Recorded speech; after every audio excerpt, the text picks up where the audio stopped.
सो हे one आप लोग का बहुत बहुत स्वागत है आपके अपने यूट्यूब चैनल स्टडी पॉइंट रहा में। तो गाइज आप लोगों के लिए मैं लेकर आई हूँ एसएससी सीएचएसएल 2025 के जीके जीएस के प्रीवियस ईयर का ब्रह्मास्त्र सीरीज लेकर आई हूँ। और ये मोस्ट एक्सपेक्टेड क्वेश्चन है क्योंकि ये सारे क्वेश्चन आपके प्रीवियस ईयर से के अकॉर्डिंग इसे तैयार किया गया। एंड मोस्ट इंपॉर्टेंट चीज है कि इसमें प्लस जीके जीएस के अलावा भी मैं आपको इसमें किस चीज का करंट का भी क्वेश्चन जो है वो मैं क्लियर करवाऊंगी। ठीक है ना, तो जो भी करंट के क्वेश्चन होंगे करंट अफेयर के उसे मैं अपडेट कराऊंगी। ठीक है, तो ये हो गया। इसके अलावा आपको ये चीज करना है कि चीजों को आपको एंड तक देखना है क्योंकि अब आपके एग्जाम को जो है अब ज्यादा टाइम नहीं रह गया है, तो कोशिश करिए जितना ज्यादा हो सके चीजों को रिवाइज करें। ठीक है, तो चलिए बिना देर के स्टार्ट करते हैं और अपने पहले क्वेश्चन की तरफ बढ़ते हैं। तो आज का हमारा पहला क्वेश्चन है, क्वेश्चन नंबर 1 है। क्वेश्चन नंबर 1 हमसे कह रहा है कि निम्न में से किस उद्योग को भारत के 8 मुख्य उद्योगों में शामिल नहीं किया जाता है। Which of the following industries is not included in the 8 core industry of India. तो उर्वरक, प्राकृतिक गैस, इस्पात या फिर कपास। तो इसका जो करेक्ट आंसर हो जाएगा वो हो जाएगा ऑप्शन डी। ठीक है, कपास जो है ये आप सभी को ये लग रहा होगा कि कपास तो है वो होगा, लेकिन कपास नहीं है। भारत के 8 उद्योग में जो शामिल नहीं है वो कपास है। ठीक है, यहाँ पे अगर मैं बात करूं, सबसे पहले मैं आपको यहाँ पे ये समझाती हूँ कि 8 कोर इंडस्ट्रीज, ठीक है ना। 8 कोर इंडस्ट्रीज मतलब क्या होता है? कोर इंडस्ट्रीज मतलब जो देश की आर्थिक गति को दर्शाते हैं, यानी कि इनका जो है उत्पादन अगर बढ़ता है या फिर घटता है तो वो जो है औद्योगिक क्षेत्र पे असर पड़ता है, उसे ही हम कोर इंडस्ट्री कहते हैं। ठीक है, तो यहाँ पे हमेशा ये चीज याद रखिएगा कि जो कोर इंडस्ट्री होता है उसे हम क्या कहते हैं। ठीक है ना, कोर इंडस्ट्रीज।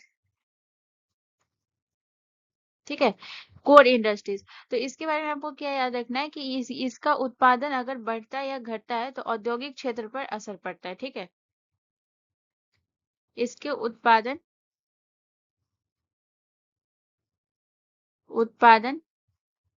बढ़ता है या घटता है तो औद्योगिक क्षेत्र पर असर पड़ता है। औद्योगिक क्षेत्र पर असर पड़ता है। ठीक है, असर पड़ता है। इतना पॉइंट आपको ये चीज याद रखिएगा कि सबसे पहले कोर इंडस्ट्रीज होता क्या है। ठीक है, ये मैं सिर्फ आपको समझाने के लिए, ये आपको क्वेश्चन में पूछा नहीं जाएगा, ये मैं सिर्फ आपको बता रही हूँ कि कोर इंडस्ट्रीज जो होता है वो बेसिकली होता क्या है। ठीक है, यहाँ पे मैं आपको ये बता रही हूँ कि भारत के 8 उद्योग में जो शामिल है, 8 प्रमुख उद्योग जो कि देश को आर्थिक गति देते हैं, तो वो कौन कौन सा है। तो यहाँ पे जो है आपको याद रखना है, जैसे पहला आपका हो गया कच्चा तेल। कच्चा तेल हो गया। इसके अलावा आपको याद रखना है प्राकृतिक गैस हो गया। प्राकृतिक गैस हो गया। इसके अलावा अगर मैं बात करूं तो और आपको याद रखना है उर्वरक हो गया। इसके बाद आपको याद रखना है इस्पात हो गया। इस्पात, ठीक है। इसके बाद आपको याद रखना है सीमेंट हो गया। सीमेंट हो गया। विद्युत हो गया। और इसके बाद एक और आपका बच गया कौन सा? रिफाइनरी उत्पाद। रिफाइनरी। रिफाइनरी उत्पाद। पहले देख लेते हैं टोटल ये कितने हुए। कच्चा तेल 1, प्राकृतिक गैस 2, उर्वरक 3, इस्पात 3, 4, सीमेंट 5, 6, 7। और एक सबसे मोस्ट इम्पोर्टेंट तो मैंने लिखा ही नहीं है, जो कि है आपका कौन सा है? जो कि है आपका कोयला। तो इसे मैं ऊपर लिख देती हूँ। ठीक है, क्योंकि नीचे जगह नहीं है, तो इसे मैं ऊपर लिख देती हूँ। कौन सा हो गया? कोयला। ठीक है, तो ये भारत के 8 प्रमुख उद्योग में शामिल है। ठीक है, और ये जो है ये आपको याद रखना है। ये जो 8 उद्योग है ना, ये 8 उद्योग को क्या माना जाता है? भारत की अर्थव्यवस्था की रीढ़ माना जाता है। ठीक है, तो पहला आपको ये याद रखना है कि इस 8 उद्योग को क्या माना जाता है। तो याद रखिएगा ये जो है ये भारत के अर्थव्यवस्था की रीढ़ माना जाता है। ये भारत की अर्थव्यवस्था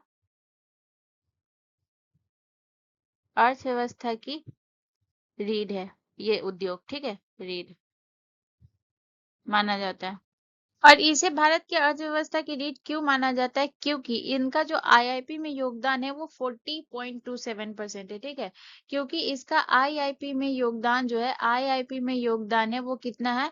आईआईपी में योगदान है वो है 40 पॉइंट आपका जो है 27% इसका योगदान है। अब बहुत लोगों को आईआईपी नहीं समझ आ रहा होगा, तो हम नेक्स्ट स्लाइड लेते हैं और उसमें मैं आपको आईआईपी के बारे में समझाती हूँ। और ये भी बताऊंगी कि ये जो भारत के 8 उद्योग है, इस उद्योग में इसका आईआईपी में हर उद्योग का, जैसे कच्चा तेल हो गया, कोयला हो गया, प्राकृतिक गैस हो गया, इसका आईआईपी में कितना योगदान है, ये भी मैं आपको समझाती हूँ, ठीक है। तो चलिए हम नेक्स्ट स्लाइड ले लेते हैं। ठीक है, तो हमने नेक्स्ट स्लाइड ले लिया। अब यहाँ पे मैं आपको समझाती हूँ आईआईपी। आईआईपी होता क्या है? तो इसे आपको समझना बहुत इंपॉर्टेंट है। सबसे पहले आईआईपी का मतलब होता है क्या? इंडेक्स ऑफ इंडस्ट्रियल प्रोडक्शन, ये इसका फुल फॉर्म होता है। तो पहले आपको ये लिख लेना है, इंडेक्स, क्योंकि कभी कभी है ना क्वेश्चन में आपको आईआईपी का फुल फॉर्म भी पूछ लेता है, ठीक है ना। तो ये हो गया आपका इंडेक्स ऑफ इंडस्ट्रियल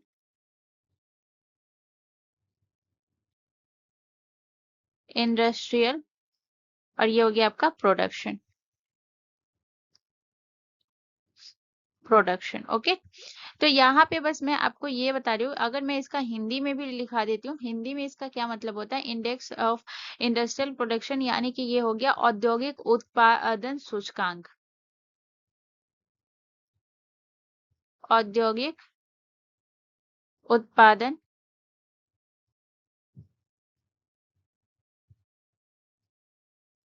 सूचकांक, ठीक है। ये हो गया।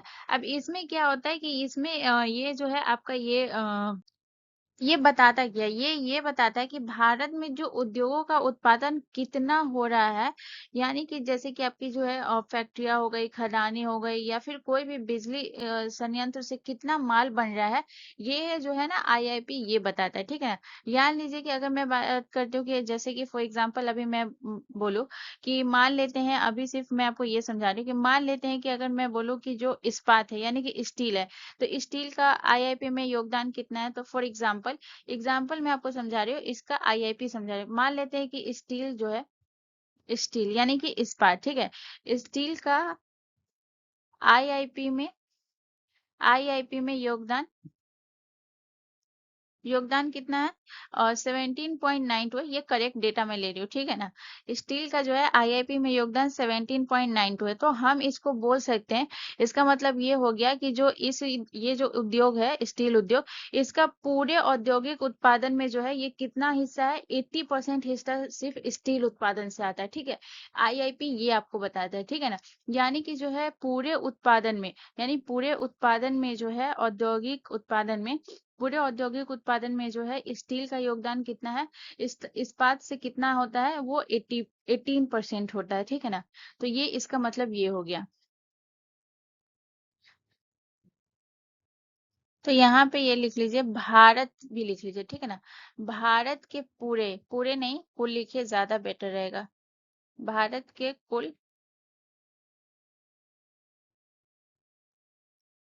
कुल औद्योगिक उत्पादन में, उत्पादन में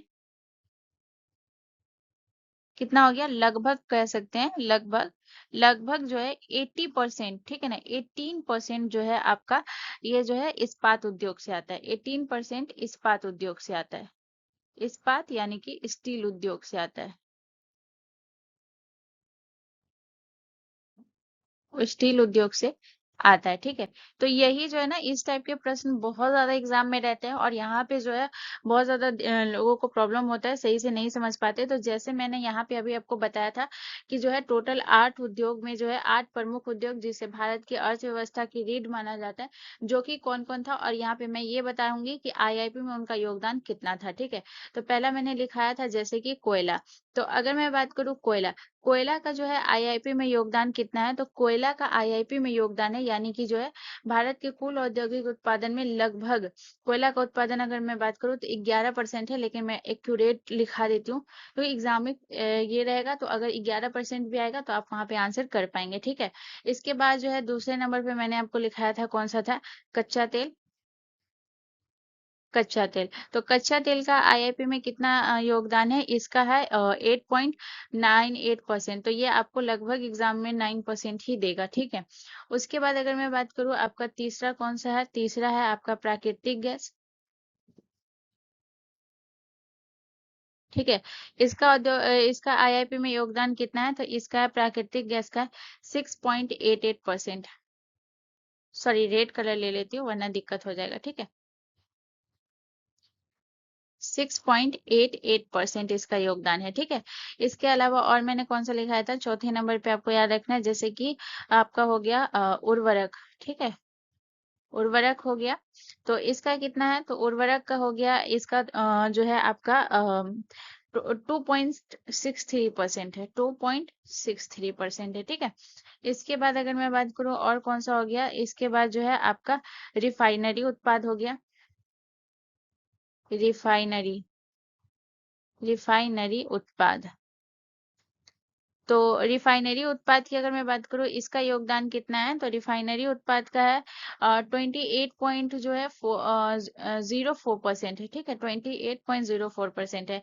इसके बाद 6 नंबर पे आपका कौन सा है? याद रखिएगा, आपका हो गया इस्पात। इस्पात के बारे में मैं लिखा ही चुकी हूँ, ठीक है ना। इस्पात के बारे में मैं लिखा ही चुकी हूँ कि इसका कितना है। इसका है 17.92% है।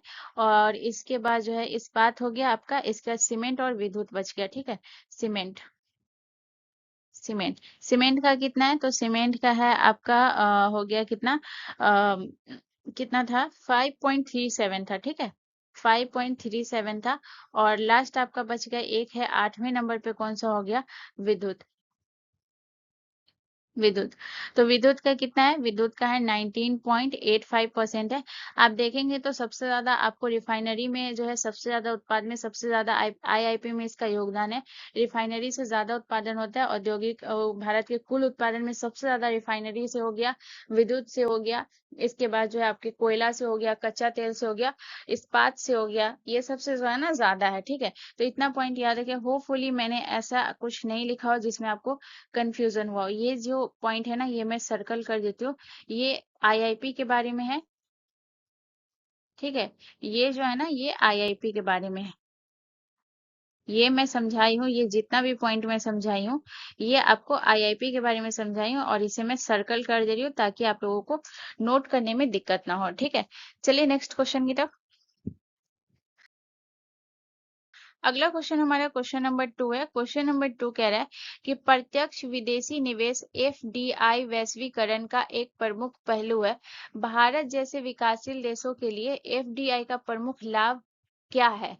यानी कि foreign direct investment FDI is a key aspect of globalisation. What are the key benefit of FDI for developing countries like India?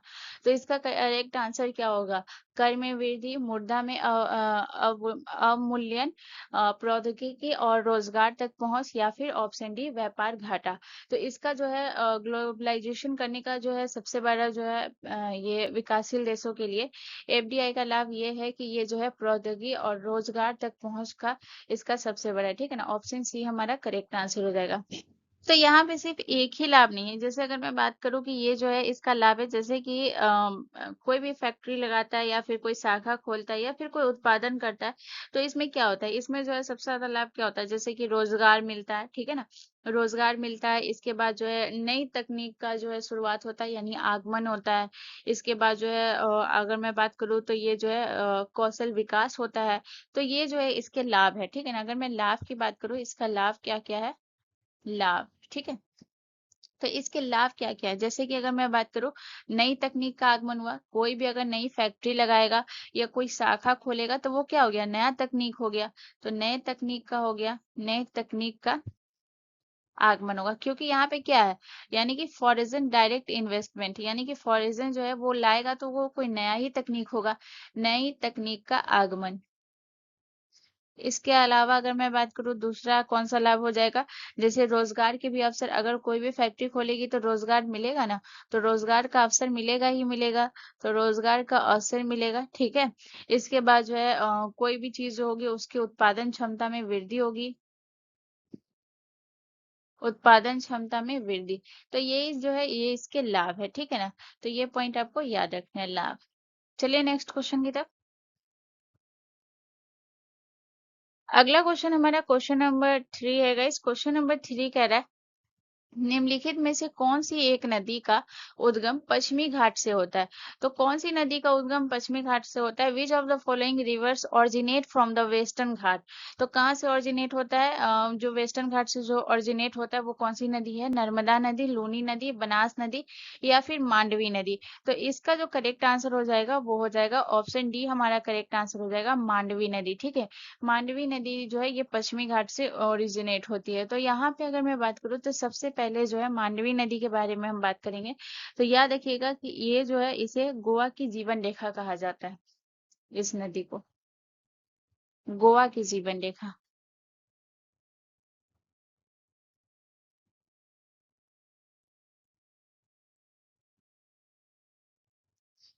Goa की जीवन रेखा कहा जाता है। ठीक है, इसके अलावा आपको याद रखना है कि ये जो है इस नदी को मांडवी नदी को लेकर जो है ये गोवा और कर्नाटक के बीच हमेशा से विवाद रहा है। तो इसके गोवा और कर्नाटक के बीच पूछा जाए, गोवा और कर्नाटक के बीच किस नदी को लेकर विवाद है? तो मांडवी नदी को। ठीक है, गोवा और कर्नाटक के बीच विवाद है।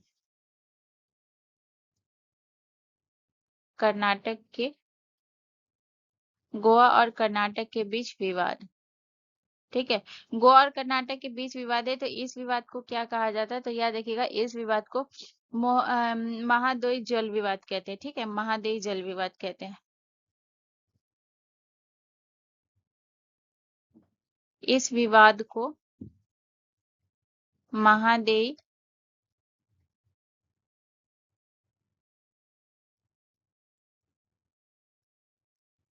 जल विवाद कहते हैं।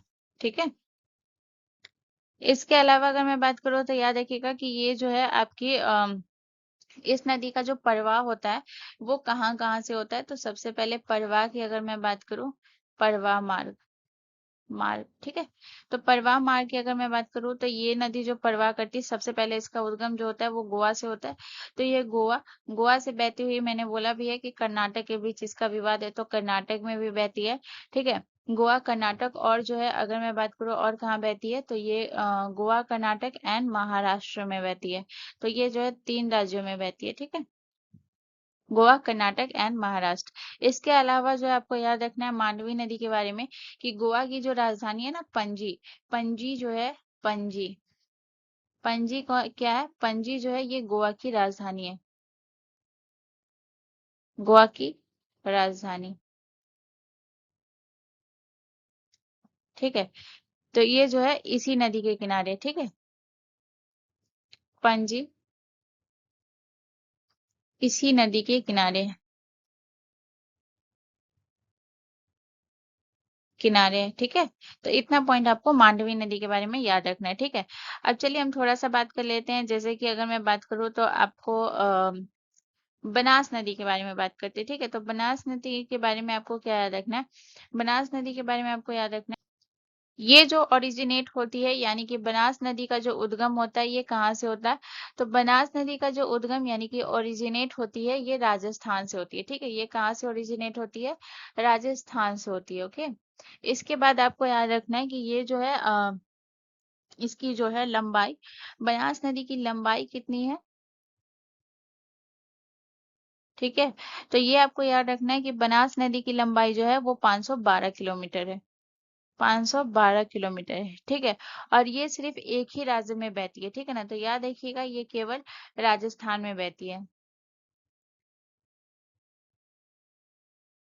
केवल राजस्थान में बहती है। ठीक है, चलिए नेक्स्ट क्वेश्चन की तरफ। अगला क्वेश्चन हमारा क्वेश्चन नंबर 4 है। क्वेश्चन नंबर 4 कह रहा है कि चालुक्य वंश का संस्थापक कौन था? तो who was the founder of the Chalukya dynasty? तो इसका जो है करेक्ट आंसर क्या हो जाएगा? नरसिंह वर्मन, मांगला, कीर्ति वर्मन या फिर पुलकेशिन प्रथम? तो इसका जो करेक्ट आंसर हो जाएगा वो हो जाएगा ऑप्शन डी, हमारा करेक्ट आंसर हो जाएगा पुलकेशिन प्रथम जो है ये चालुक्य वंश का संस्थापक है। ठीक है, ऑप्शन डी करेक्ट आंसर हो जाएगा। इसके बाद थोड़ा सा हम बात करेंगे यहाँ पे जो है पुलकेशिन प्रथम के बारे में। तो याद रखिएगा कि इसका जो है शासनकाल कब से कब तक था? शासनकाल।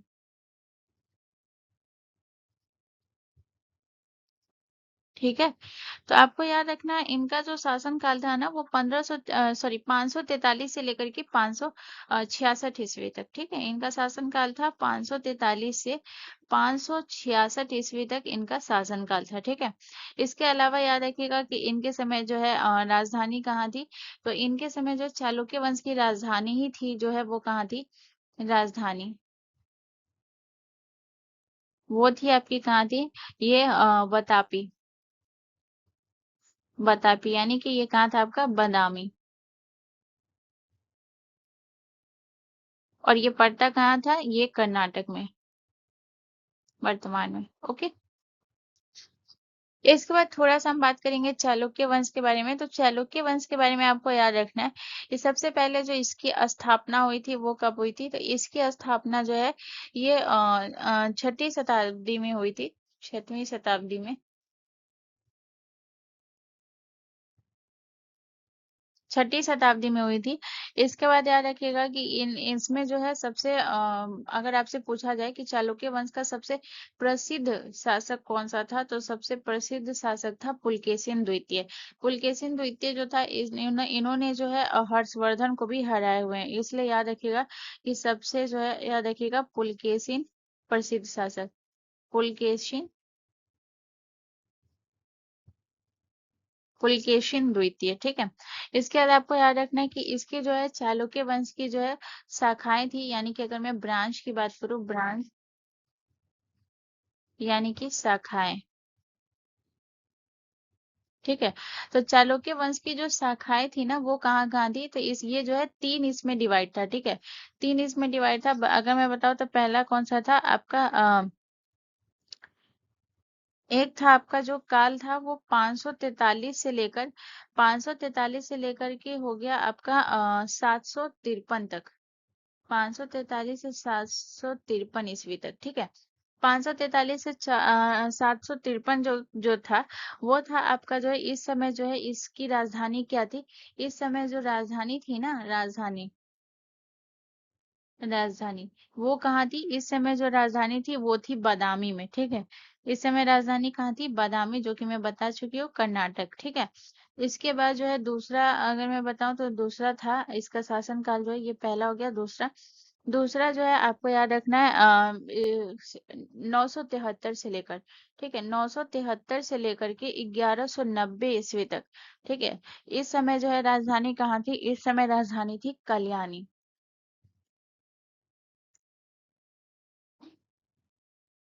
राजधानी। ठीक है।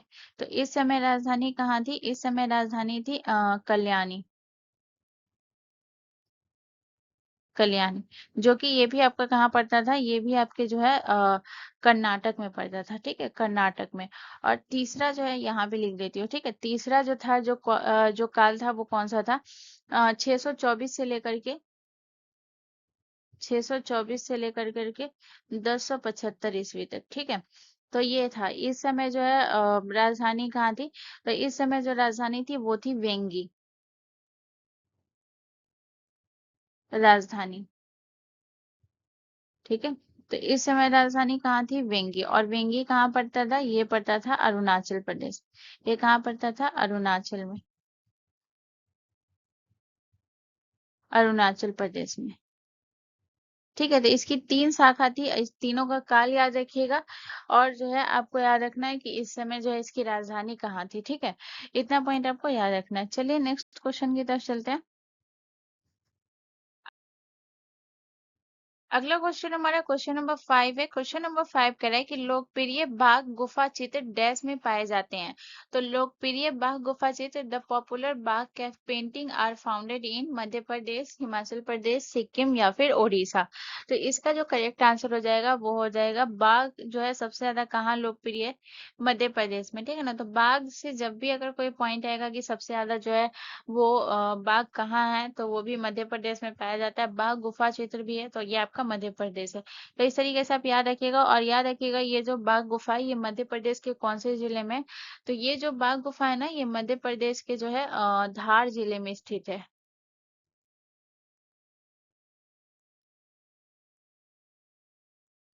धार जिले में स्थित है। उसके अलावा आपको याद रखना है कि ये जो गुफा है ना, इस गुफा को जो पर्वतीय चट्टान है ना, उसको काट कर बनाई गई है। तो याद रखिएगा कि ये पर्वतीय चट्टानों को काट कर बनाई गई है। पर्वतीय चट्टानों को काट कर बनाई गई है। ठीक है। और इसके बाद आपको याद रखना है कि पर्वतीय चट्टानों को काट कर बनाई गई, तो पूछा जाता है कि किस धर्म से संबंधित चित्रकला है। तो आपको याद रखना है कि बौद्ध धर्म से संबंधित चित्रकला है। ठीक है, कौन से धर्म से? बौद्ध धर्म से संबंधित चित्रकला है। संबंधित बौद्ध धर्म से संबंधित चित्रकला। इसके बाद अगर मैं बात करूं इसमें टोटल कितनी गुफाएं हैं, तो याद रखिएगा इसमें कुल 9 गुफाएं हैं। ठीक है, इसमें कुल कितनी गुफाएं? इसमें कुल 9 गुफाएं हैं।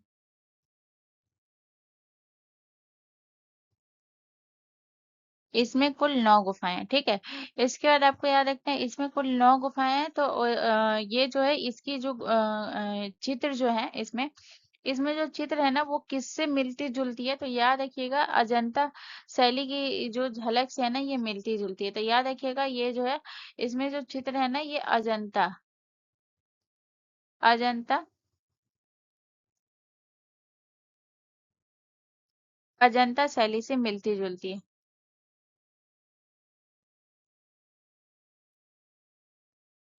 मिलती जुलती है। ठीक है ना। ये मत समझ लीजिएगा कि ये जो है आपका ये जो है मैंने लिखा है कि अजंता शैली से मिलती जुलती है, तो ये प्रश्न नहीं पूछा जा सकता। पूछा जा सकता है कि बाघ जो मध्य प्रदेश का जो लोकप्रिय बाघ गुफा चित्र है वो किस शैली से या फिर जो है निम्नलिखित में से किससे मिलती जुलती है, ऐसे भी प्रश्न रहता है। ठीक है ना। तो चीजों को जितना ज्यादा हो सके अच्छे से पढ़िए। ठीक है। इसके बाद याद रखिएगा कि इस गुफा की जो खोज है ये कब हुई थी और किसने की थी? ठीक है। तो इस गुफा की अगर मैं खोज की बात करूं तो याद रखिएगा इस गुफा की खोज हुई थी 1880 में हुई थी। और इसकी खोज किसने की थी? इसकी खोज की थी डेंजर फील्ड ने की थी, जो कि एक अंग्रेजी अधिकारी थे। ठीक है ना। डेंजर डेंजर फील्ड ने। ओके। इतना पॉइंट आपको याद रखना है। और याद रखिएगा कि इसका नाम भी बाघ गुफा चित्र इसीलिए भी पड़ा है बाघ गुफा, क्योंकि ये बाघ नदी के किनारे स्थित है। तो ये सिंपल बात है, ये आपको याद रखना है। और हाँ, ये गुफा जो है ये बनाई कब गई थी? तो ये जो गुफा है ना ये याद रखिएगा ये बनाई गई थी 5वीं से 7वीं शताब्दी के बीच बनाई गई थी। ठीक है। 5वीं से 7वीं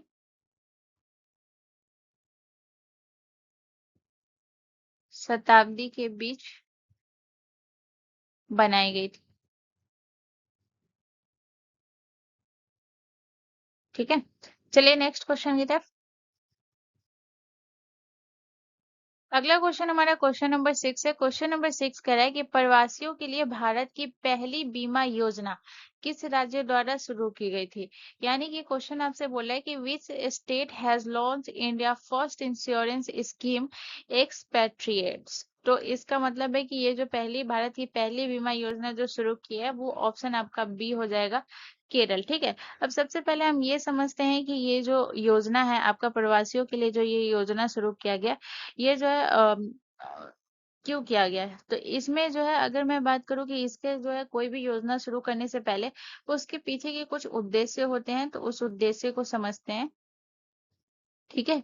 तो इस योजना को शुरू करने का उद्देश्य ये है कि जितने भी केरल वासियों के लिए जो है जो विदेशों में काम करते हैं, जो केरल वासी हैं जो विदेशों में काम करते हैं और उनका कोई भी अचानक कोई मृत्यु हो जाती है, कोई दुर्घटना होती है या फिर जो है कोई भी ऐसी आर्थिक आपात स्थिति में जो है उनको सुरक्षा मिल सके, इसीलिए जो है इस योजना को शुरू किया गया।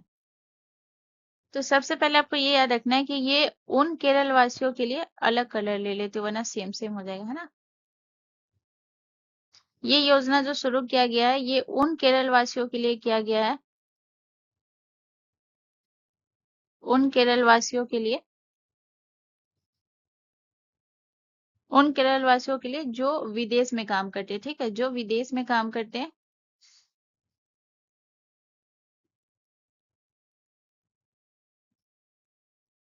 जो विदेश में काम करते हैं और उनकी जो है अचानक, ठीक है ना, विदेश में काम करते हैं जो अचानक यानी कि आकस्मिक, आकस्मिक मृत्यु हो जाती है, मृत्यु या दुर्घटना, मृत्यु या दुर्घटना, ओके, मृत्यु या दुर्घटना, या फिर कोई भी जो है आपात स्थिति में आर्थिक सुरक्षा के लिए, ठीक है, आपात स्थिति में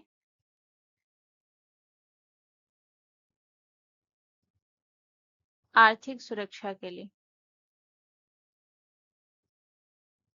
आर्थिक सुरक्षा मिल सके, मिल सके, इसके लिए इस योजना को शुरू किया गया। इसके बाद अगर मैं बात करूँ तो याद रखिएगा कि इसमें जो है इस योजना की घोषणा किसने की है और ये लागू कब से होगा। तो यहाँ पे हम बात करेंगे घोषणा के बारे में, ओके। तो इस योजना की घोषणा किसने की है, तो जो केरल के मुख्यमंत्री हैं, केरल के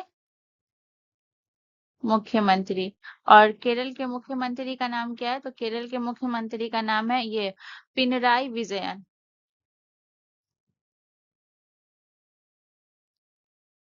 पिनराई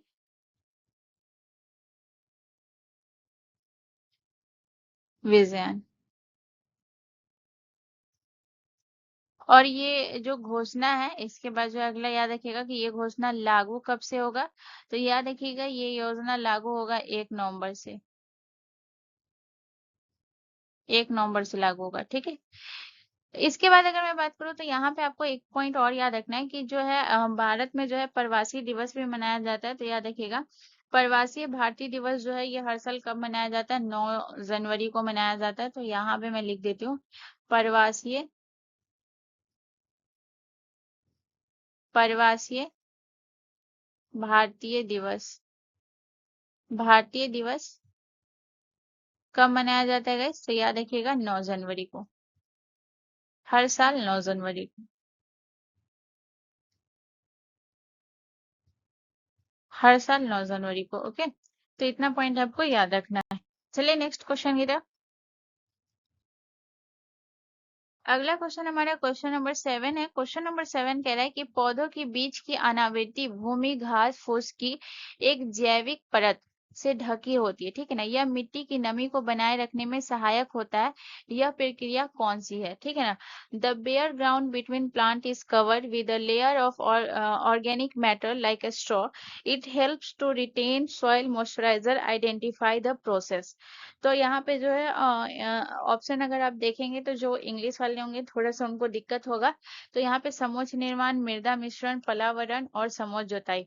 तो यहाँ पे मैं इसका इंग्लिश वर्ड लिख देती हूँ, ठीक है ना, समोच्च निर्माण, ठीक है। इसका मतलब क्या होता है, इसको इंग्लिश में क्या बोलते हैं, समोच्च निर्माण को बोलते हैं कॉन्टोर बिल्डिंग बोलते हैं इसे, ठीक है, कॉन्टोर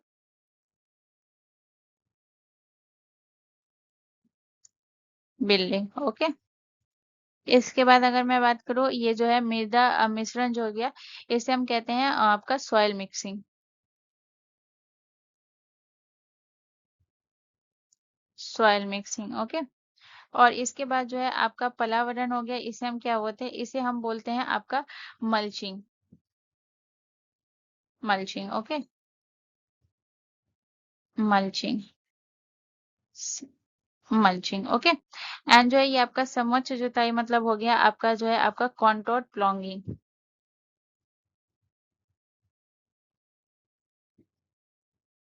प्लॉन्गिंग, ओके। तो इसका जो करेक्ट आंसर हो जाएगा वो हो जाएगा मल्चिंग, ठीक है ना, ऑप्शन सी हमारा करेक्ट आंसर हो जाएगा। मल्चिंग की अगर मैं बात करूँ तो याद रखिएगा मल्चिंग जो है ये क्या करता है, पौधों के बीज की खुली मिट्टी को जो है ये क्या करता है, जैविक पदार्थ से ढक देता है, ठीक है। जैविक पदार्थ क्या होता है, यानी कि जैसे कि घास भूसा हो गया, लकड़ी हो गया, इससे ढक देता है। तो मल्चिंग क्या करता है, मल्चिंग में क्या प्रोसेस है, मल्चिंग में है कि पौधों के बीज की खुली मिट्टी को पौधे के बीच की खुली मिट्टी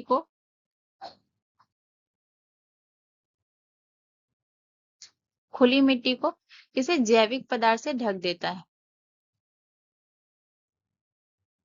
जैविक पदार्थ से ढक देता है। अब यहाँ पे जैविक पदार्थ मतलब क्या होता है? जैविक पदार्थ जो है ना, इसका मतलब आपका हो गया, जैसे कि आपका जो हो गया घास, भूसा,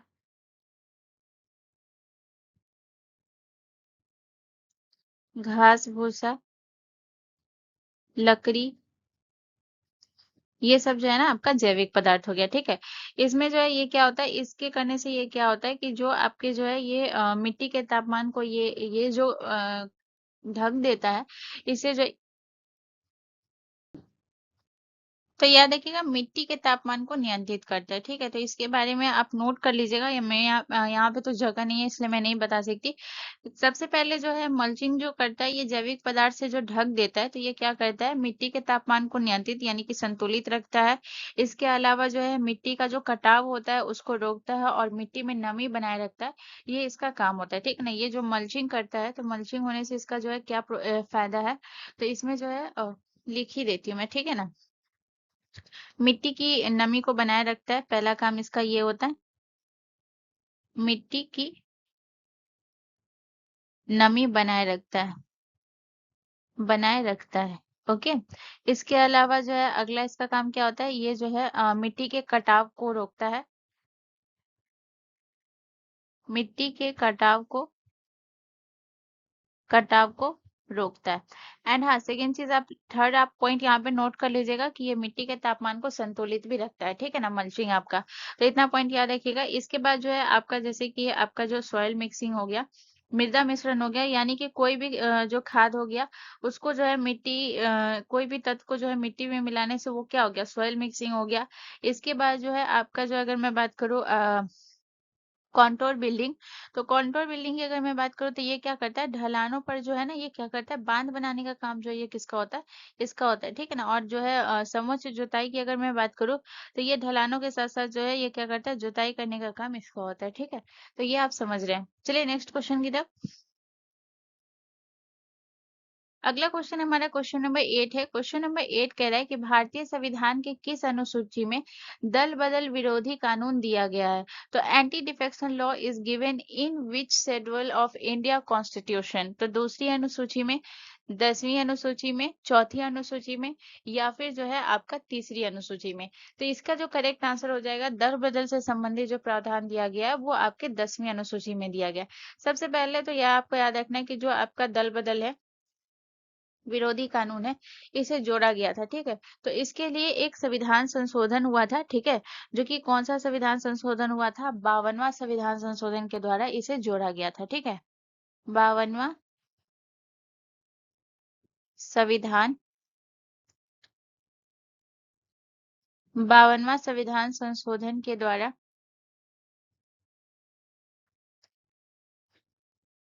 जोड़ा गया था, ठीक है ना। कब जोड़ा गया था, जोड़ा गया, और कब जोड़ा गया था, तो 1985 में जोड़ा गया था, ठीक है। ये जोड़ा गया था 1985 में।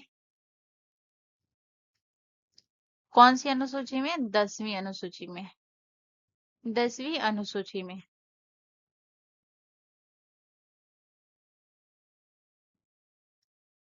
इसके बाद जो है ये दल बदल विरोधी कानून जो है ये बेसिकली है क्या, ठीक है ना। तो ये जो है ना, जो सांसद और विधायकों द्वारा जो है पार्टी बदलते हैं, या फिर जो है पार्टी के जो खिलाफ जो है मतदान करते हैं, उस पर क्या करता है, ये रोक लगाता है। तो ये जो कानून है ना, यह कानून मैं पूरा क्लियरली लिख देती हूँ, ठीक है ना, कि आपको नोट बनाने टाइम ये ना समझ में आए कि मैंने ये लिखा कहाँ से है, ठीक है ना। तो बहुत सारा दिक्कत भी हो जाता है। तो ये जो है कानून के बारे में मैं यहाँ पे लिख रही हूँ, ठीक है ना। ये जो कानून में बेसिकली है क्या, तो ये कानून जो है ये और विधायकों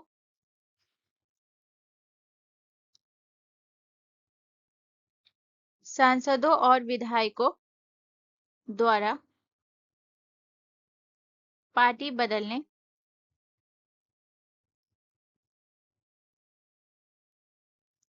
पार्टी बदलने या फिर जो है पार्टी के निर्देशों के खिलाफ मतदान करने पर रोक है, या पार्टी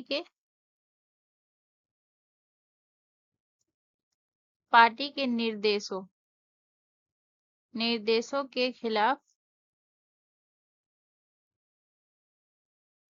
मतदान पर मतदान पर मतदान पर रोक लगाता है। ठीक है, तो ये कानून ये बताता है, ठीक है ना। इसके बाद जो है इसका जो है बेसिकली इस कानून का अगर आपसे अगर उद्देश्य पूछे कि दल बदल विरोधी कानून लाने का जो है उद्देश्य क्या है, तो यानी कि राजनीतिक स्थिरता बनाए रखना, क्योंकि अगर पार्टी फेरबदल करेगी तो ये स्थिरता में प्रॉब्लम होगी। इसके बाद जो है जो लोकतांत्रिक है उसकी जो है मूल्यों की रक्षा करना, ये सब जो है इसका उद्देश्य हो गया। ठीक है, सबसे बड़ा उद्देश्य में आप यही याद रखिएगा कि राजनीतिक स्थिरता को बनाए रखने के लिए इस कानून को लाया गया था। ठीक है, इसके बाद जो है अगर मैं बात करूँ दूसरी अनुसूची में क्या है, ये है आपका जो है किससे संबंधित है दूसरी अनुसूची, ये वेतन और भत्ते से संबंधित है आपका दूसरी अनुसूची। वेतन भत्ते वेतन भत्ते से संबंधित है, यानी कि जो राष्ट्रपति हो गया, राज्यपाल हो गया, न्यायाधीश हो गया, अध्यक्ष हो गया, इन सभी को जो वेतन और भत्ते मिलते हैं वो इसमें जो अधिकार दिया गया वो दूसरी अनुसूची में दिया गया। ठीक है, इसके बाद जो है आपका तीसरी अनुसूची। ठीक है ना, तीसरी अनुसूची में क्या है, तीसरी अनुसूची में शपथ ये लोग लेते हैं, कोई भी मंत्री हो गया या राज्यपाल हो गया, राष्ट्रपति हो गए, ये लोग शपथ लेते हैं, प्रधानमंत्री हो गए, ये शपथ का जो उल्लेख है एक इसमें तीसरी अनुसूची में। इसके बाद लास्ट आपका बचता है चौथी अनुसूची। तो चौथी अनुसूची में क्या है, इसमें है राज्यसभा में जो है राज्यों को सीटें कितनी मिलेगी, इसका जो है ये तो याद रखिएगा, इसमें जो है सीटों का आवंटन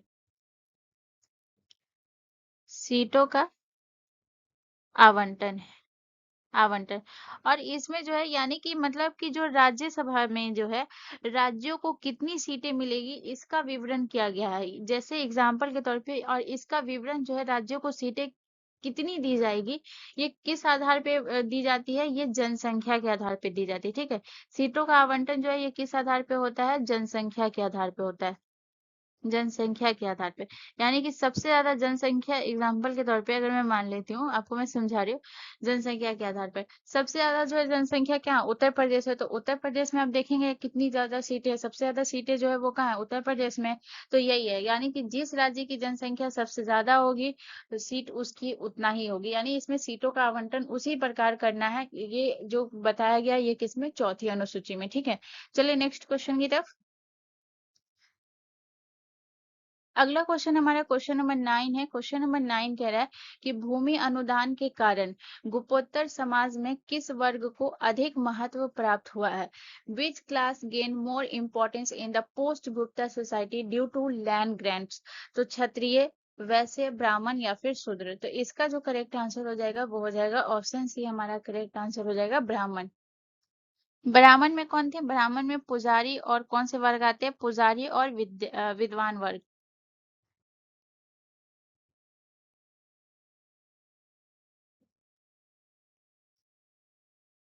पुजारी और विद्वान वर्ग। ठीक है, इसके बाद मैं आपको समझाती हूँ, पहले ये मैं लिख देती हूँ। ठीक है, क्षत्रिय में जो है ये कौन सा आता है, क्षत्रिय में योद्धा वर्ग,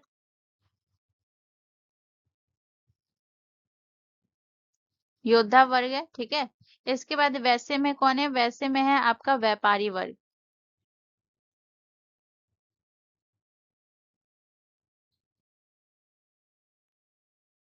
व्यापारी वर्ग।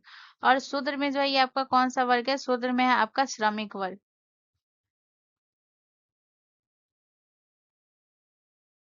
ठीक है, तो यहाँ पे हम यहाँ पे जो है ये ब्राह्मण के बारे में बात कर रहे थे, तो जो ब्राह्मण को जो है ना, याद रखिएगा इनको जो है सबसे अधिक महत्व जो है ये किसको मिलता था, ये ब्राह्मण वर्ग को, यानी कि याद रखिएगा इनको जो है सबसे अधिक महत्व मिलता था, सबसे अधिक महत्व।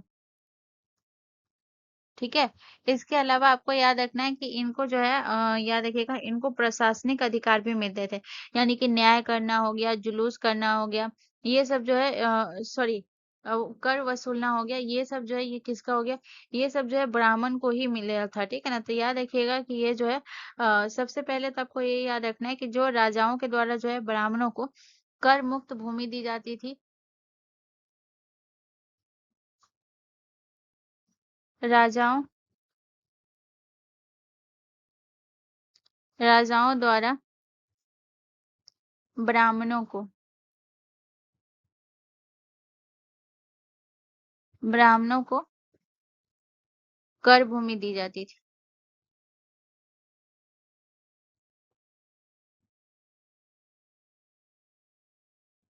कर भूमि दी जाती थी, ठीक है। इसके बाद जो है आपको याद रखना है, इन्हें कौन सा अधिकार मिलता था, इन्हें प्रशासनिक अधिकार मिलता था। प्रशासनिक प्रशासनिक अधिकार प्रशासनिक अधिकार भी मिलता था।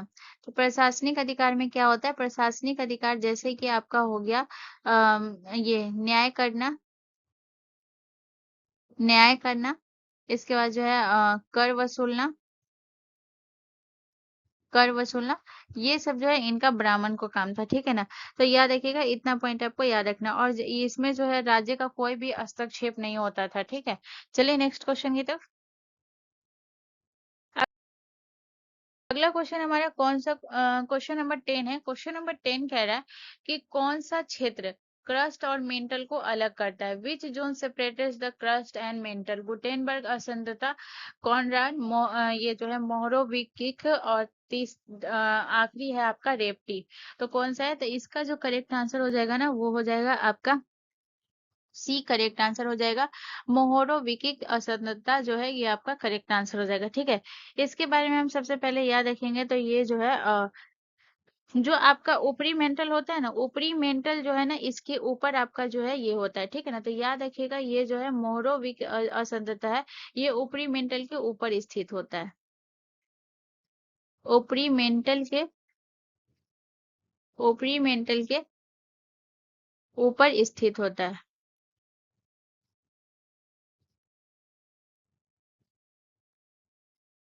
इसके अलावा आपको याद रखना है कि ये जो है आपका ये मेंटल और क्रस्ट के बीच होता है, जो कि आपका वहां पे बोला भी गया हुआ है, ठीक है ना।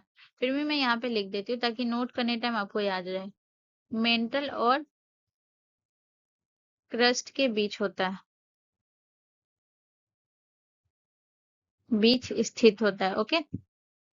इसके अलावा आपको याद रखना है कि इसकी जो गहराई होती है वो कितनी होती है। तो इसकी गहराई जो है महाद्वीपीय में अलग अलग होता है, जैसे महाद्वीप और महासागरों में जो है ना अलग अलग होता है। तो सबसे पहले अगर मैं इसकी सबसे पहले यहाँ पे गहराई की बात करती हूँ, ओके।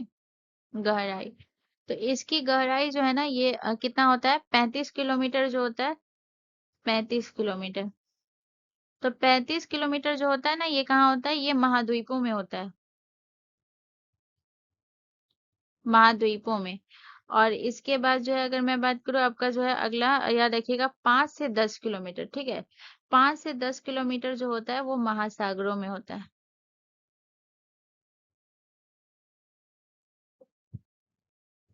महासागरों में।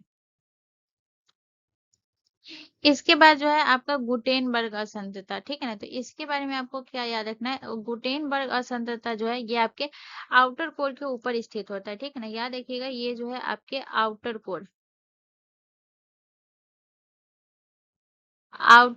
के ऊपर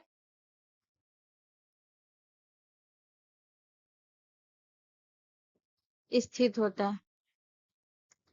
आउटर कोर मतलब हो गया आपका ब्रा कोर, आउटर मतलब बाहर, ठीक है ना, इसके लिए मैं इसका इंग्लिश नहीं लिखी हूँ, ठीक है। ब्रा कोर के ऊपर स्थित होता है। इसके बाद याद रखिएगा कि ये जो है आपके जो है ब्रा कोर यानी कि आउटर कोर और मेंटल के बीच स्थित होता है, ठीक है ना।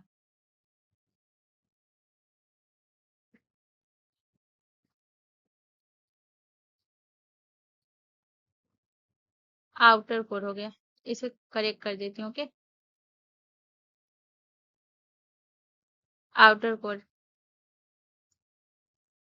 आउटर कोर, आउटर कोर और मेंटल के बीच स्थित होता है, मेंटल के बीच स्थित होता है, ठीक है। ये हो गया ये, और इसकी गहराई जो ये कितना है, 2900 किलोमीटर है। ठीक है, इसकी गहराई कितनी है, तो इसकी गहराई है, गहराई 2900 किलोमीटर। तो ये हो गया आपका किसके बारे में है, ये गुटेनबर्ग के बारे में। ठीक है, इसके बाद रेप्टी असंतता के बारे में बता दो, तो याद रखिएगा ये जो है, जो निचला मेंटल होता है ना, लोअर मेंटल के ऊपर स्थित होता है। ठीक है, रेप्टी असंतता, तो इसके बारे में मैं ऊपर लिख रही हूँ। ठीक है, तो लिख लीजिएगा लोअर मेंटल के, लोअर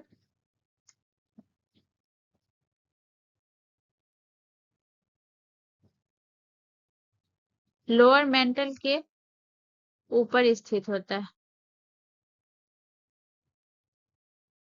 ऊपर स्थित होता है। ठीक है, लोअर मेंटल के ऊपर स्थित होता है। और याद रखिएगा ये जो है आपके जो निचला मेंटल होता है और ऊपरी मेंटल के बीच में स्थित होता है। ठीक है ना, ये कहाँ स्थित होता है, निचला मेंटल यानी लोअर मेंटल, निचला मेंटल और किसके बीच, और ऊपरी मेंटल के बीच, और ऊपरी मेंटल के, ऊपरी मेंटल के बीच स्थित होता है। ठीक है, इतना पॉइंट आपको याद रखना है। चलिए नेक्स्ट क्वेश्चन की तरफ।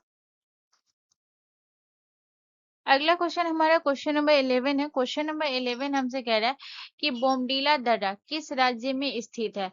The Bomdila pass is located in which state. तो बोमडीला दर्रा जो है ये किस राज्य में स्थित है, हिमाचल प्रदेश में, नागालैंड में, अरुणाचल प्रदेश में या फिर सिक्किम में। तो इसका जो करेक्ट आंसर हो जाएगा ना guys, इसका जो करेक्ट आंसर होगा वो होगा अरुणाचल प्रदेश में हमारा बोमडीला दर्रा स्थित है। बॉमडिला दर्रा की अगर मैं बात करूँ तो सबसे पहले आपको याद रखना है कि इसकी ऊंचाई कितनी है, 2217 मीटर इसकी ऊंचाई है बॉमडिला दर्रा की, बॉमडिला पास ऊंचाई। ठीक है, तो इसकी ऊंचाई है 2217 मीटर। इसके अलावा जो ये दर्रा है ये किसको जोड़ता है, तो ये दर्रा भारत को तिब्बत से जोड़ता है, भारत को तिब्बत, और तिब्बत की जो राजधानी है ना लहासा, उसको जोड़ता है, भारत को तिब्बत से जोड़ता है।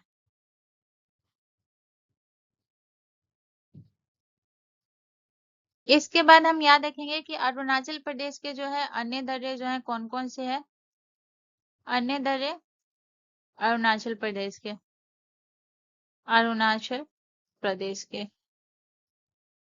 ठीक है, तो अन्य दर्रे में अरुणाचल प्रदेश के हो गए, जैसे आपको याद रखना और कौन सा हो गया, सेला दर्रा, सेला दर्रा हो गया। इसके बाद आपको याद रखना है दीफू दर्रा हो गया। इसके बाद याद रखिएगा यांगयाप दर्रा हो गया। ठीक है, ये सब अरुणाचल प्रदेश के हो गए। इसके अलावा हिमाचल प्रदेश की अगर मैं बात करूँ, हिमाचल प्रदेश का दर्रा कौन कौन सा हो गया, तो हिमाचल प्रदेश में हो गया आपका रोहतांग दर्रा,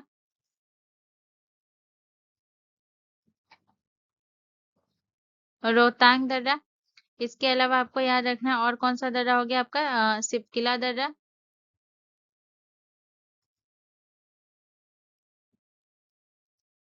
ठीक है, ये हो गया। इसके बाद याद रखिएगा और आपका कौन सा हो गया, और आपका हो गया कुंजुम दर्रा।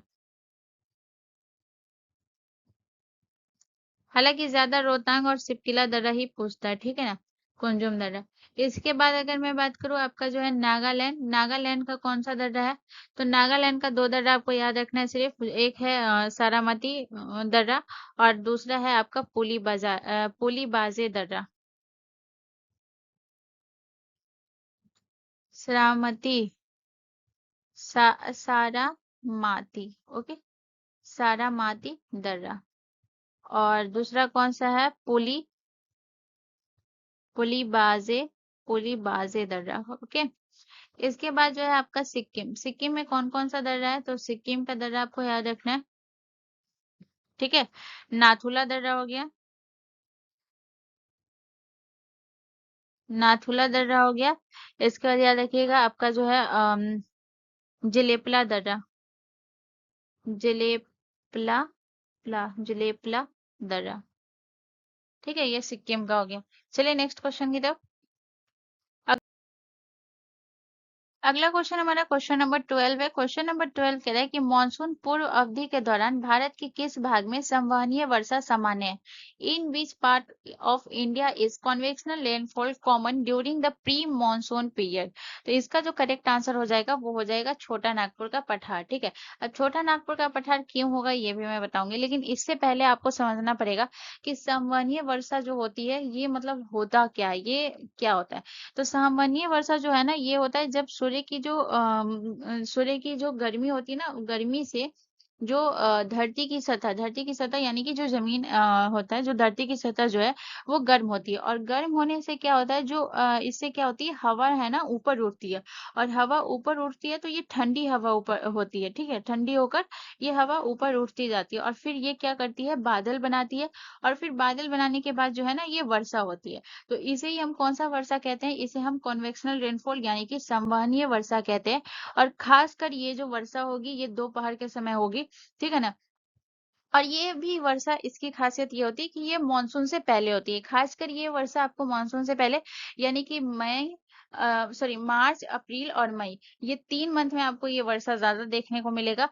और जो है यहाँ पे यहाँ पे आपको बोला ही गया है कि जो है सूर्य की गर्मी से जो है धरती की सतह गर्म होती है। तो सब छोटा नागपुर वाला जो पठार का जो क्षेत्र है वहाँ जो है ना गर्मी सबसे ज़्यादा पड़ती है। ठीक है ना, इसकी वजह से जो है गर्मी जब ज़्यादा पड़ेगी तो जो है हवा ठंडी होकर ऊपर उठेगी, वर्षा वर्षा बादल बनाएगी और वर्षा होगी। तो ये किसका है, ये संवहनीय वर्षा का है। ठीक है ना, तो इसी वजह से इसका आंसर छोटा नागपुर का पठार है। तो सबसे पहले आपको ये समझना होगा कि संवहनीय वर्षा यानी कि कॉन्वेक्शनल रेनफॉल होता क्या है। तो यहाँ पे मैं लिख देती हूँ, सूर्य की गर्मी से जब सूर्य की गर्मी से ठीक है ना, जब सूर्य की गर्मी से धरती की सतह गर्म होती है,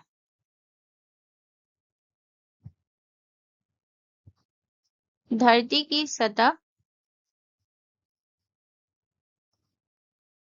धरती की सतह गर्म होती है। तो धरती की सतह गर्म होती है और फिर क्या होती है ना, इससे गर्म होती है तो हवा ऊपर उठती है, हवा ऊपर उठती है, हवा ऊपर उठती है, और ये और ठंडी होकर बादल बनाती है, बादल बनाती है, और फिर क्या होता है, फिर वर्षा होता है, फिर फिर वर्षा होता है। ठीक है, तो फिर वर्षा होता है, तो इसे ही हम क्या कहते हैं, इसे हम संवहनीय वर्षा कहते हैं। और याद रखिएगा ये जो वर्षा होती है ना ये मानसून से पहले होती है, ये वर्षा मानसून से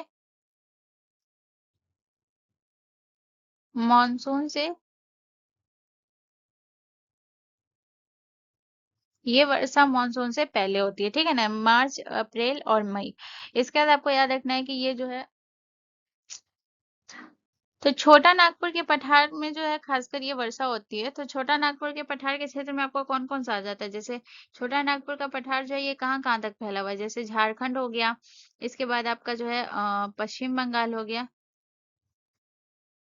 पश्चिम बंगाल हो गया। ठीक है, इसके बाद जो है आपका कौन सा हो गया, झारखंड, पश्चिम बंगाल का हिस्सा, और ओडिशा। ये सब जो है ना, यहाँ जो है वर्षा आपका खासकर जो है संवहनीय वर्षा होती है, क्योंकि यहाँ जो है गर्मी बहुत ज्यादा अधिक होती है, और अधिक होने की वजह से मैंने आपको इसका बता ही चुकी हूँ। ठीक है, इसके बाद याद रखिएगा कि भारत में जो है वर्षा कितनी प्रकार की होती है। भारत में वर्षा याद रखिएगा 3 प्रकार की होती है। भारत में वर्षा 3 प्रकार की होती है। ठीक है, तो भारत में वर्षा 3 प्रकार की होती है। तो यहाँ पे मैं नीचे प्रकार लिख देती हूँ कौन कौन सा है। तो एक है आपका जो है, याद रखिएगा, पर्वतीय वर्षा, पर्वतीय पर्वतीय वर्षा। इसके बाद आपका हो गया और कौन सा है, चक्रवाती वर्षा, चक्रवाती वर्षा। और एक आपका कौन सा होता है, संवहनीय वर्षा, संवहनीय वर्षा।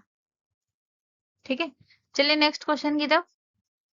अगला क्वेश्चन हमारा क्वेश्चन नंबर 13 है। क्वेश्चन नंबर 13 कह रहा है कि मुख्यमंत्री के अलावा राज्य के अन्य मंत्रियों को शपथ कौन दिलाता है? तो apart from the chief minister who administers the oath to other minister of the state, तो कौन दिलाता है? तो मुख्यमंत्री, विधानसभा अध्यक्ष, उच्च राज्यपाल के मुख्य न्यायाधीश या फिर राज्यपाल। तो मुख्यमंत्री के अलावा जो है ये जो है स्टेट लेवल पे हमेशा राज्यपाल और जो है सेंट्रल लेवल पे राष्ट्रपति दिलाता है। ठीक है, थोड़ा-सा हम राज्यपाल के बारे में याद रखेंगे। राज्यपाल जो है याद रखिएगा, इस ये जो है शपथ दिलाने का जो ये अधिकार है, ये मैंने बोला भी था, तीसरी अनुसूची में जो है इसका उल्लेख किया गया है शपथ का जो है। ये भारत की तीसरी अनुसूची में, जिसके तहत राज्यपाल जो है मुख्यमंत्री और भी अन्य मंत्रियों को ये शपथ दिलाता है। इसके बाद अगर मैं बात करूँ तो थोड़ा-सा हम राज्यपाल के बारे में बात करेंगे। तो राज्यपाल की जो नियुक्ति होती है, ये किसके द्वारा होती है? राष्ट्रपति के द्वारा होती है।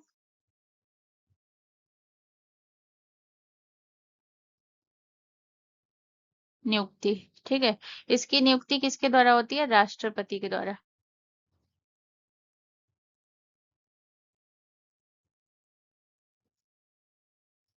राष्ट्रपति के द्वारा होती है। इसके अलावा आपको याद रखना है इसका कार्यकाल।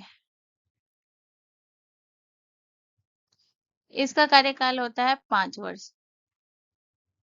ठीक है, 5 वर्ष इसका कार्यकाल होता है। इसके अलावा आपको याद रखना है कि जो है किस आर्टिकल के तहत जो कहा गया है कि भारत का एक प्रत्येक राज्य का एक राज्यपाल होगा। तो अनुच्छेद 153, अनुच्छेद 153 के तहत हर राज्य का, यानी कि जो है याद रखिएगा, प्रत्येक,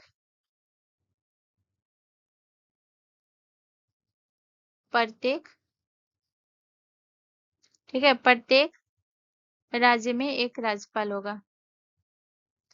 प्रत्येक राज्य में एक राज्यपाल होगा। किस आर्टिकल के तहत? अनुच्छेद 153 के तहत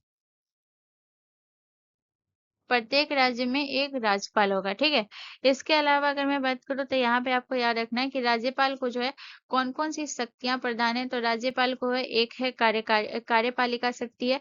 पूछा जाता है कि निम्नलिखित में से कौन सी शक्ति राज्यपाल के पास नहीं है, तो आपको पता होना चाहिए। ठीक है ना, तो राज्यपाल के पास कौन कौन सी शक्ति है? एक है आपके जो है कार्यपालिका शक्ति है, कार्यपाली कार्यपालिका शक्तियां हैं। ठीक है, दूसरा कौन सी शक्ति है इनके पास? विधायी शक्ति है। ये भी मैं आपको समझाती हूँ, पहले मैं ये लिख देती हूँ। ठीक है ना, विधायी शक्तियां हैं, शक्तियां। इसके अलावा अगर मैं बात करूँ, तीसरा आपका कौन सा हो गया? ये हो गया आपका न्यायिक शक्तियां।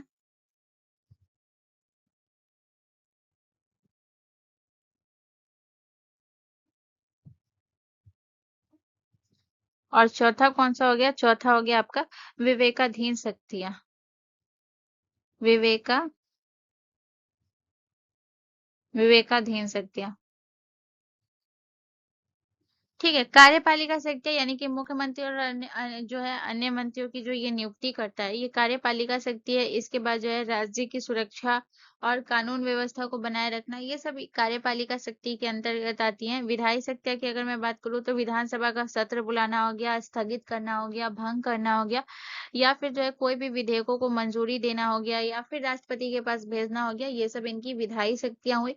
न्यायिक शक्तियां की अगर मैं बात करूँ तो आपको पता होगा, जैसे राष्ट्रपति को क्षमादान देने की शक्ति है, वैसे ही इनको भी क्षमादान देने की शक्ति है। तो ये न्यायिक शक्ति हो गई इनकी।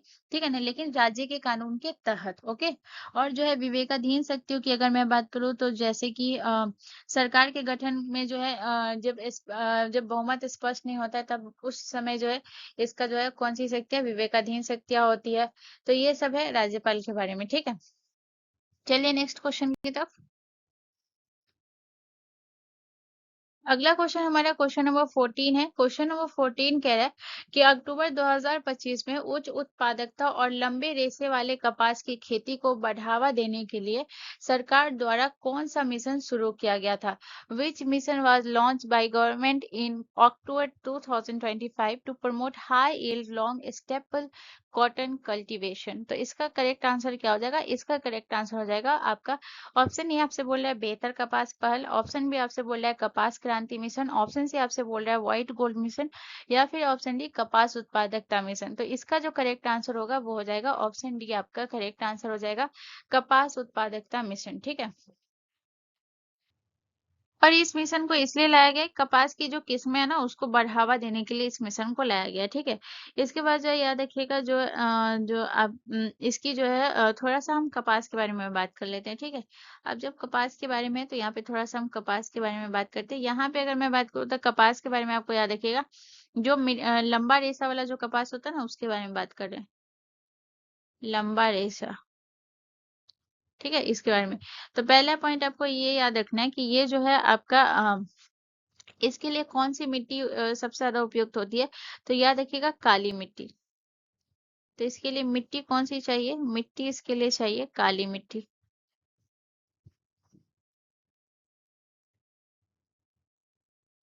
काली मिट्टी, ठीक है। इसके अलावा अगर मैं बात करूँ तो याद रखिएगा इसके लिए जो है तापमान इसका कितना चाहिए, और इसके लिए जो है वर्षा कितना चाहिए, ठीक है ना। तापमान, तापमान और नीचे में वर्षा के बारे में भी लिखूंगी, ठीक है। तो इसके लिए अगर मैं तापमान की बात करूँ तो तापमान जो होना चाहिए वो 21 से 30 डिग्री सेल्सियस होना चाहिए, 30 डिग्री सेल्सियस। और जो आपका वर्षा होना चाहिए ना, वो वर्षा 50 से लेके 100 सेंटीमीटर तक का वर्षा होना चाहिए, ठीक है ना, वर्षा होना चाहिए। इसके बाद जो है याद रखिएगा ये जो है भारत में जो है कपास की जो खेती होती है वो लगभग कितना होता है, याद रखिएगा तो ये होता है 1.2 करोड़ हेक्टेयर होता है। तो यानी कि भारत में अगर पूछा जाता है कि वैश्विक उत्पादन में जो है इसका योगदान कितना है कपास का, तो भारत के वैश्विक उत्पादन में, भारत के वैश्विक उत्पादन में, ठीक है, उत्पादन में कितना योगदान है, 25% से भी थोड़ा सा अधिक, यानी ऑलमोस्ट लगभग 25% योगदान है, योगदान है, ठीक है। और याद रखिएगा इसका जो है प्रमुख उत्पादक राज्य इसका कौन कौन सा है, ये भी याद रखिएगा। प्रमुख उत्पादक राज्य, उत्पादक,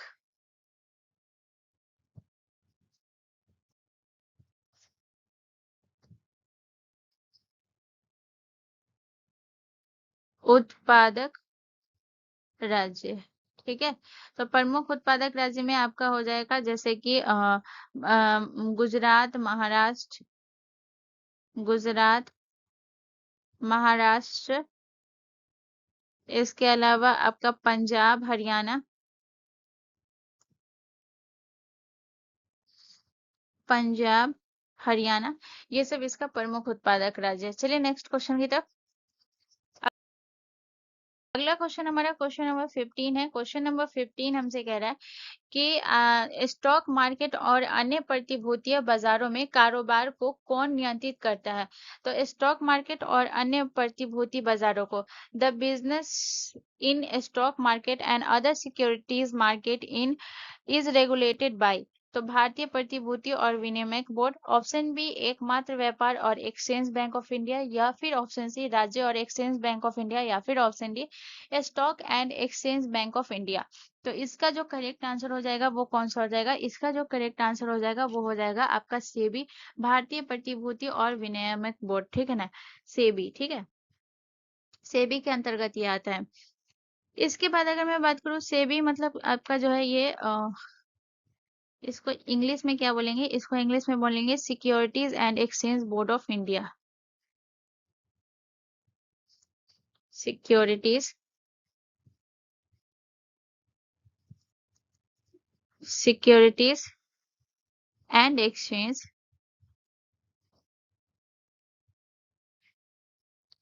एक्सचेंज बोर्ड ऑफ इंडिया,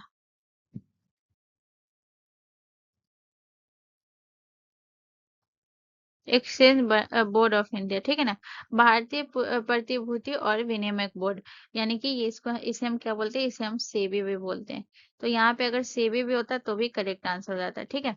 इसके बाद अगर मैं बात करूँ तो याद रखिएगा इसकी स्थापना कब हुई थी, तो याद रखिएगा इसकी स्थापना 1988 में हुई थी, ठीक है ना, इसकी स्थापना कब हुई थी, स्थापना, ठीक है। तो इसकी स्थापना हुई थी 1988 में, इसकी स्थापना हुई थी।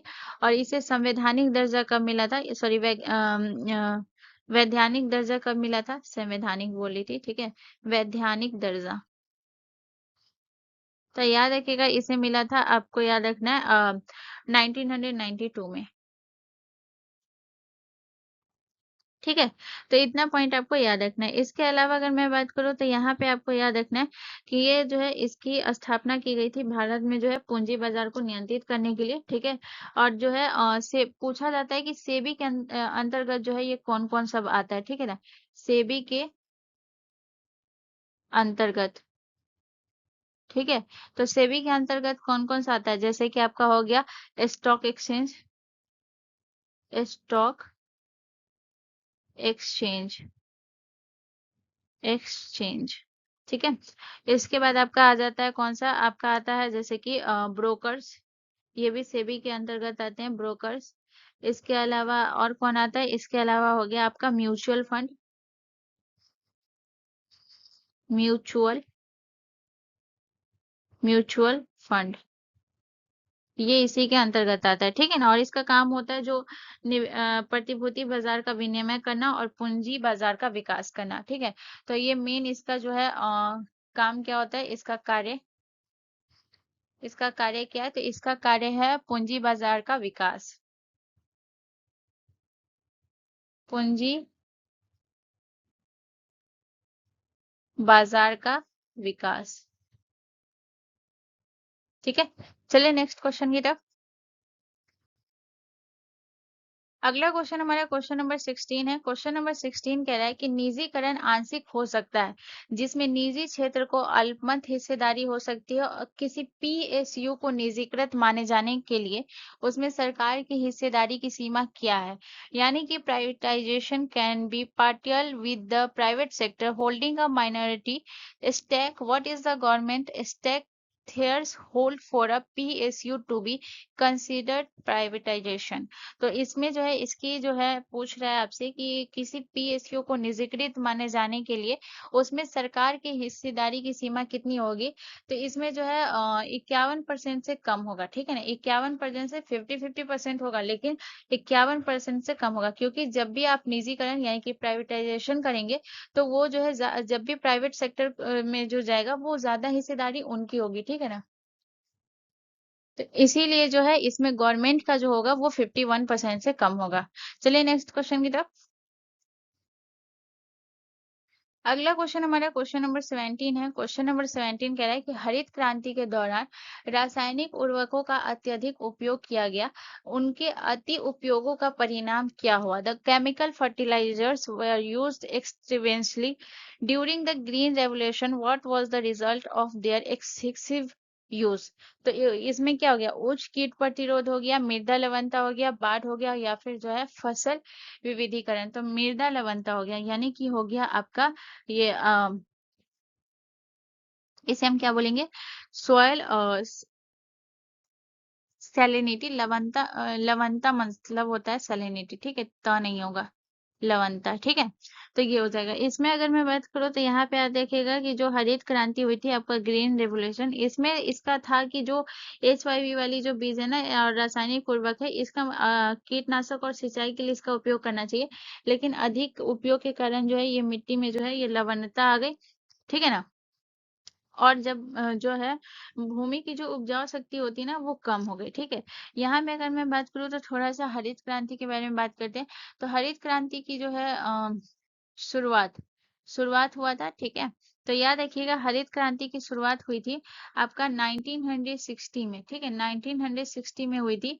इसके बाद याद रखिएगा कि भारत में और वैश्विक स्तर पर जनक, तो पहले मैं आपको वैश्विक स्तर पर जनक बता रही हूँ, वैश्विक स्तर पर जनक पहला, और दूसरा आपको याद रखना है भारत स्तर पर जनक, भारत स्तर पर जनक। तो वैश्विक स्तर पे जो जनक है वो कौन है, नॉर्मन बोरलॉग,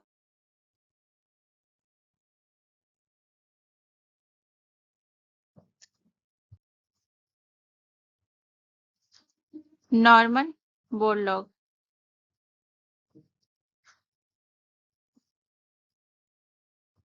ठीक है, और भारत स्तर पे कौन है, भारत स्तर पर है आपके स्वामीनाथन, स्वामीनाथन। ठीक है, इतना पॉइंट आपको याद रखना और याद रखिएगा सबसे ज्यादा जो है हरित क्रांति का जो असर हुआ था वो सबसे ज्यादा जो है हरित क्रांति का प्रभाव प्रभाव कहाँ हुआ था। तो ये जो है आपके पंजाब हरियाणा और जो है आपके उत्तर प्रदेश। पंजाब हरियाणा, पंजाब हरियाणा और उत्तर प्रदेश में भी पूरी तरीके से नहीं, उत्तर प्रदेश के जो है वो भी पश्चिमी उत्तर में शायद जो है पश्चिमी उत्तर में जो है ये था, ठीक है ना, पश्चिमी उत्तर में, ठीक है, पश्चिमी उत्तर प्रदेश में इसका प्रभाव देखने को मिला। ठीक है, चलिए नेक्स्ट क्वेश्चन की तरफ। अगला क्वेश्चन हमारा क्वेश्चन नंबर 18 है। क्वेश्चन नंबर 18 कह रहा है कि कोलम जनजाति मुख्य रूप से भारत के किन राज्यों में पाई जाती है। तो कोलम जनजाति यानी which state in India is the Kolam tribe mainly found. तो तेलंगाना, छत्तीसगढ़, मध्य प्रदेश और महाराष्ट्र। ऑप्शन बी आपसे बोला असम, मणिपुर, नागालैंड और सिक्किम। ऑप्शन सी उत्तराखंड, हरियाणा और हिमाचल प्रदेश और ऑप्शन डी गुजरात और राजस्थान। तो कोलम जनजाति जो है ये कहाँ पाई जाती है, इसका करेक्ट आंसर हो जाएगा तेलंगाना, छत्तीसगढ़, मध्य प्रदेश और महाराष्ट्र। ऑप्शन ए हमारा करेक्ट आंसर हो जाएगा। ठीक है, कोलम जनजाति जो है याद रखिएगा ये इनकी जो भाषा होती है वो कौन सी भाषा होती है, इनकी भाषा जो होती है ना वो कोलमी भाषा होती है। भाषा कौन सी होती है, कोलमी। ठीक है, चलिए नेक्स्ट क्वेश्चन की तरफ। अगला क्वेश्चन हमारा क्वेश्चन नंबर 19 है। क्वेश्चन नंबर 19 कह रहा है कि 2002 में कानूनी सेवा प्राधिकरण अधिनियम में संशोधन का मुख्य उद्देश्य क्या था। 2002 में कानूनी सेवा प्राधिकरण अधिनियम का इन 2002 what was the main objective of amending the legal service authorities act. तो ऑप्शन ए आपसे बोला है सभी नियमित अदालतों के स्थान पर जो है लोक अदालतें स्थापित करना। ऑप्शन बी लोक अदालतों को उच्च न्यायालय में विलय करना। ऑप्शन सी फौजदारी मामलों को निपटाने के लिए लोक अदालतों को अनुमति देना या फिर ऑप्शन डी सार्वजनिक उपयोगिता सेवा विवादों के लिए लोक अदालतें स्थापित करना। तो इसका जो करेक्ट आंसर हो जाएगा वो हो जाएगा सार्वजनिक उपयोगिता जो है सेवा विवादों के लिए लोक अदालतें स्थापित करना। तो इसका जो करेक्ट आंसर हो जाएगा वो हो जाएगा ऑप्शन डी। ठीक है ना, और याद रखिएगा इसमें जो है जो है इससे पहले भी एक एक्ट मौजूद था जो कि आपका था लीगल सर्विस अथॉरिटी एक्ट 1987। ये जो है इसके तहत जो है याद रखिएगा कि इसके तहत जो है सबसे पहले मंजूरी दी गई थी। तो पहले मंजूरी जो है ये किसके द्वारा दी गई, तो पहले मंजूरी दी गई थी आपका जो है legal service legal services authorities authorities authorities act 1987 के तहत। ठीक है, चलिए नेक्स्ट क्वेश्चन की तरफ। अगला क्वेश्चन हमारा क्वेश्चन नंबर 20 है। क्वेश्चन नंबर 20 कह रहा है कि अशोक ने धर्म के प्रसार के लिए विशेष अधिकारी नियुक्त किए थे जिन्हें किस नाम से जाना जाता था। तो Ashoka appointed special officer for the propagation of Dhamma who were known by what name. तो पुरोहित, धम्म महापात्रा, रज्जुक या फिर महापात्रा। तो इसका जो करेक्ट आंसर हो जाएगा ना वो हो जाएगा आपका धम्म महापात्रा। ऑप्शन बी हमारा करेक्ट आंसर हो जाएगा। ये धर्म प्रचार के लिए नियुक्त किए जाते थे एक विशेष अधिकारी। यहाँ पे अगर मैं बात करूँ पुरोहित पुरोहित जो थे वो धार्मिक अनुष्ठान करने वाले थे। ठीक है, ये जो है धार्मिक अनुष्ठान करने वाले ब्राह्मण लिखिए। धार्मिक अनुष्ठान धार्मिक अनुष्ठान करने वाले ब्राह्मण। और जो है राजू की अगर मैं बात करूँ तो ये कौन थे, ये थे जिला स्तर के प्रशासनिक अधिकारी थे। जिला स्तर के प्रशासनिक अधिकारी।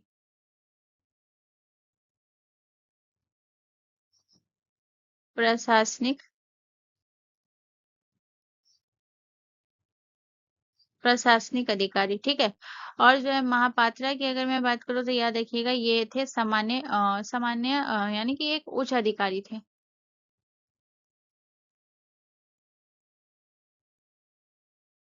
ये उच्च अधिकारी थे। ठीक है ना, इसका याद रखिएगा अशोक अशोक के बारे में आपको याद रखना है इनका शासनकाल ठीक है। तो इनका शासनकाल था कब से कब तक था? इनका शासनकाल था 268 से लेके 232 ईसा पूर्व तक इनका शासनकाल था। ठीक है। इसके अलावा आपको याद रखना है कि इन्होंने कलिंग के युद्ध के बाद जो है बौद्ध धर्म अपना लिया था। सबसे इंपॉर्टेंट क्वेश्चन है, पूछा जाता है। कलिंग युद्ध के बाद, कलिंग युद्ध के बाद बौद्ध धर्म अपनाया था। ठीक है। तो इतना पॉइंट याद रखिएगा। इसके अलावा याद रखिएगा इनका जो भारत का जो राष्ट्रीय प्रतीक है ना, जो आपका सी स्तंभ है, ये अशोक द्वारा ही बनवाया गया था। तो गाइज आज का सेशन यही कंप्लीट होता है। यहाँ से रिलेटेड कोई भी कंफ्यूजन, कोई भी दिक्कत है तो आप मुझसे कमेंट करके पूछ सकते हैं, मैं उसका जरूर रिप्लाई करूंगी। और अगर आपको इसका पीडीएफ चाहिए तो आप मेरे टेलीग्राम चैनल को ज्वाइन कर सकते हैं, वहां आपको पीडीएफ मिल जाएगा। तो गाइज आपको सेशन कैसा लगा कमेंट में बताना नहीं भूलेंगे। आपको चीजें समझ आई या नहीं आई ये भी बताना आप नहीं भूलिएगा प्लीज। और अगर आपको पसंद आया है, आपको चीजें समझ आई है, तो प्लीज चैनल को जरूर सब्सक्राइब कर ले एंड बेल आइकन पे जरूर क्लिक कर ले। मिलते हैं नेक्स्ट वीडियो में। जय हिंद।